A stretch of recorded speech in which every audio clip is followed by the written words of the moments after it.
Hey everyone, it's Sophia, and I finished my first year at USC a few months ago, so I thought it'd be fun to do a video giving advice to college freshmen. I recently did a video called Things I Wish I Knew Before Attending USC. That one is more specific to my school, but this one should work for different schools. Number one is to make friends with your orientation group. Last year, I was put in a big auditorium with a bunch of freshmen and all of our parents, and then they split us up into smaller groups where we had a big lunch together, and then we were playing different games. And during that time, I made sure to try to talk to as many people as I could in that group and get in contact with them, which was super helpful because I got their Instagram. So for the rest of the summer, I was able to stay in touch.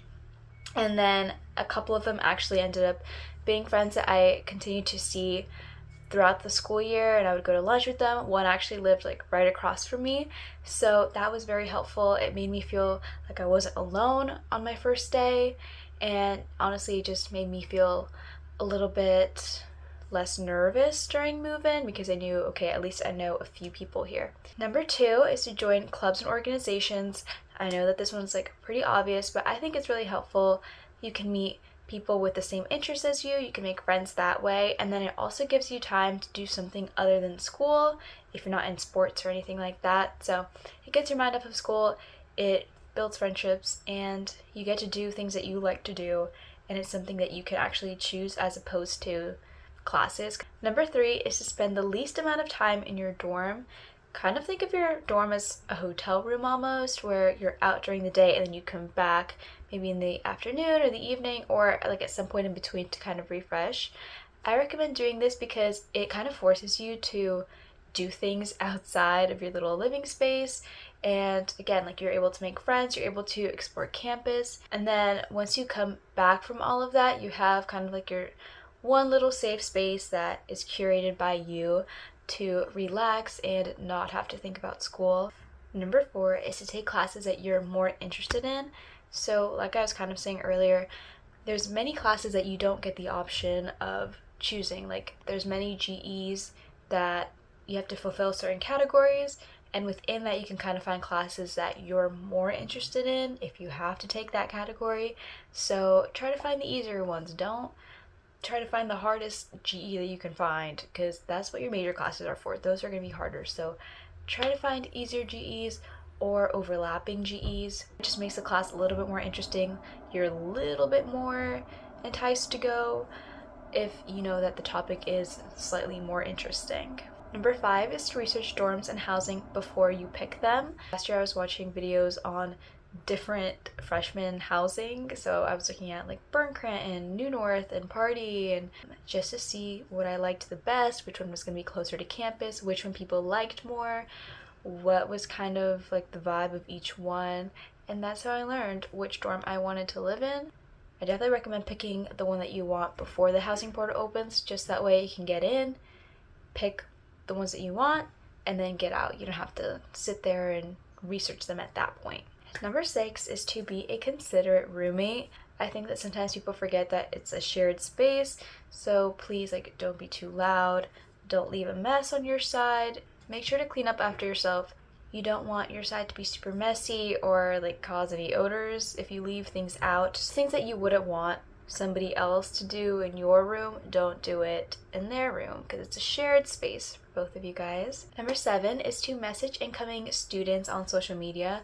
Most colleges have like the college and then class of whatever, so you can find people who are posting like pictures, and they have bios and like captions of themselves explaining their hobbies and their interests and what they like to do, what they're studying, and from there you can actually like DM them on Instagram and see if you can talk to them, get to know them a little bit. I know some people pick roommates that way too. That's an option as well. You might be able to find a couple people that at least you can talk to those first few days and be familiar with. This kind of goes hand in hand with it. Number eight is to explore the campus with new people.